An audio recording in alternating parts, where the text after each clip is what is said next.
mountain is all wet. A confirmed discovery would be the greatest archaeological find of all times and provide for religious fundamentalists hard evidence of the Bible's absolute reliability. Thus, Noah's Ark has become the most controversial artifact ever recorded by man. That's the seductive beauty that brings them here, snow-capped Mount Ararat. The explorers looked for the Ark there since that's the highest point around here. And as the floodwaters receded, presumably that's where it would have landed. But the Bible describes the mountains of Ararat, mountains plural.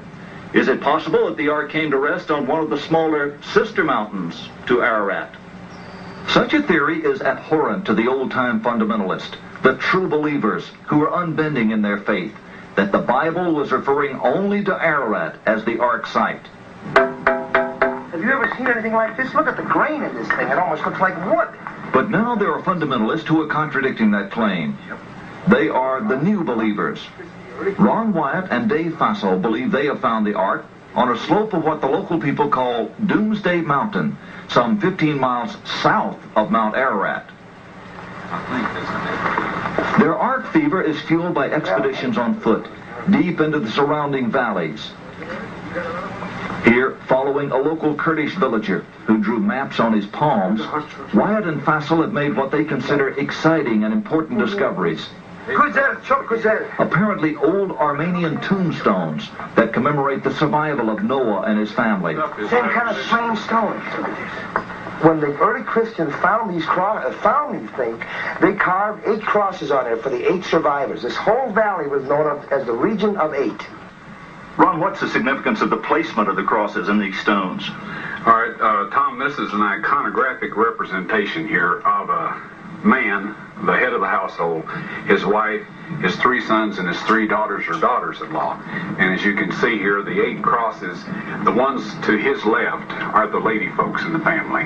The ones to his right are the men folks in the family. Do these fit the story of Noah? They do. To Wyatt and Fassel, these stones appear to be in direct alignment to the boat-shaped site on Doomsday Mountain. The boat-shaped site was first found and photographed by a Turkish army captain back in 1959. It was quickly explored and dismissed as a freak of nature. But Wyatt, an amateur archaeologist, rekindled interest in it a few years ago. He brought in Dave Fassel, a marine salvage expert, to assess it. The Doomsday Mountain team brought in some high technology to explore the oldest legend of man. They began scanning their site with a molecular frequency generator. It's a device used by surgeons to pinpoint cancer tumors, and it's been used by Fassel to locate underwater treasure.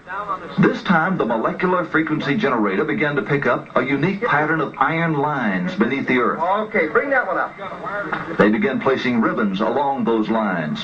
The finished shape, outlined by the ribbons, was that of a huge ship, the approximate length and width of Noah's Ark, as described in the Bible.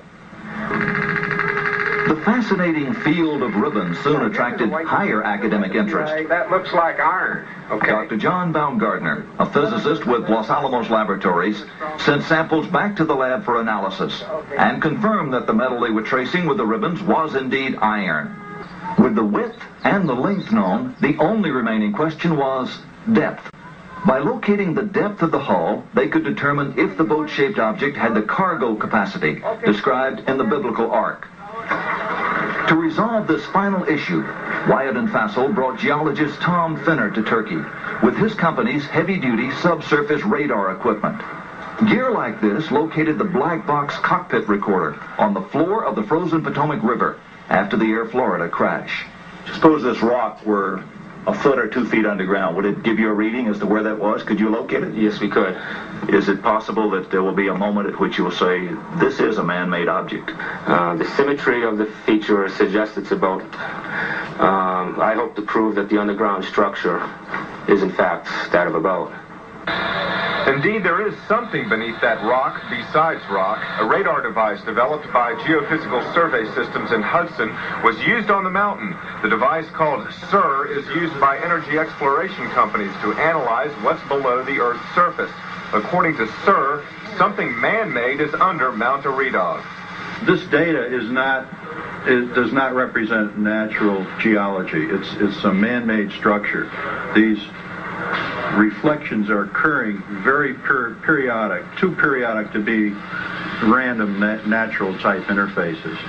The governor of Ari had Ron demonstrate the radar. When he found what looked like a broken timber near the surface, the governor had it dug up and gave it to Ron to be verified. The lab test revealed organic carbon. It was petrified wood. But the final proof was when it was sectioned. The evidence was obvious. Not only could the internal wood structure be seen, it was also clearly laminated wood. 3 separate layers could be seen. The adhesive material, or glue, had seeped out and hardened on one end and was perfectly aligned with the internal layers. Our last trip out there this past June, we found this very impressive rivet.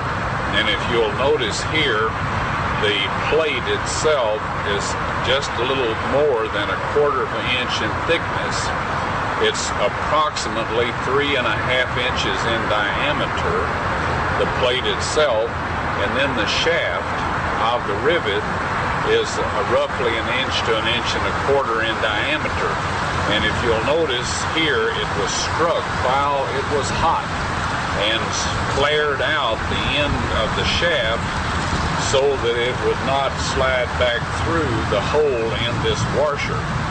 And this shows that their abilities to use metal was quite advanced, quite sophisticated, and folks, there are thousands of these rivets on this boat. In fact, at every joint where the wooden structures are held together, they're held together by large metal plates which are predominantly iron, and then these rivets. Good morning. I was just wondering how the size of the structure compared with the dimensions in the Bible. Okay, Moses was educated in Egypt. We're told that in the New Testament and also in the Old Testament. And the Royal Egyptian cubit, which he was familiar with and we believe used in the giving the dimensions of the ark, is 20.6 inches, and 300 of those is exactly 515 feet, and that is the length dimension of the boat. The boat has splayed some, and this is to be expected in an aging boat. So the width is a little greater than that specified in the Bible, but you figure the degree of splaying and you come up with very close measurements, very similar to those in the Bible. The Turkish government has recently completed a beautiful visitor center just above the ark so that visitors of every faith from all nations can visit and see the ark for themselves.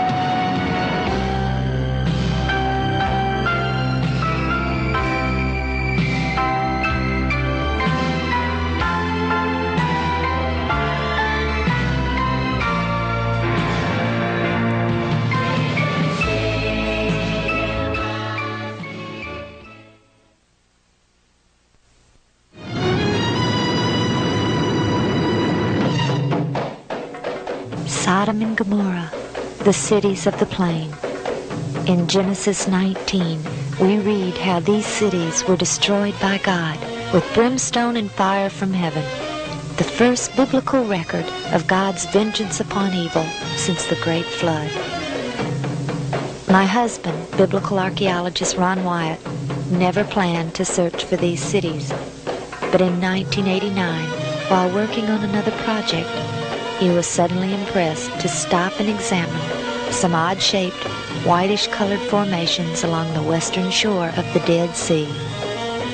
After driving past these at least 30 or 40 times in the past 12 years, this time they suddenly looked like the shapes of city walls and buildings.